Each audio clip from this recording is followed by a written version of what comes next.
Hello friends, very good morning to all of you. So today we are learning about the beautiful gardens of India and lakes.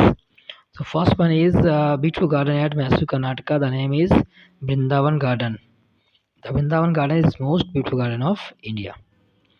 Okay, now second one is the largest waterfall of India.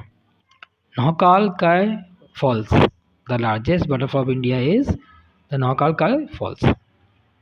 Third is famous for Sri Venkateshwara temple in Andhra Pradesh that calls name is Tirupati Balaji.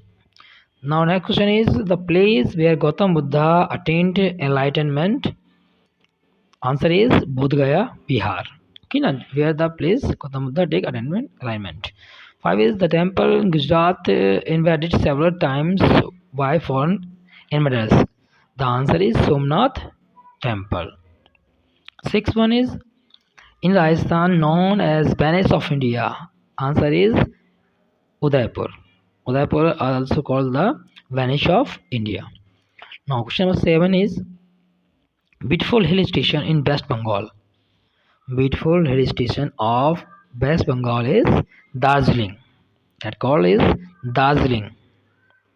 Last question 8 number highest and greatest gateway of Fatehpur Sikri in Agra. That name is Buland Darwaja. I hope आपको सारे questions अच्छे लगे होंगे. Thank you. See you in the next video. Thank you.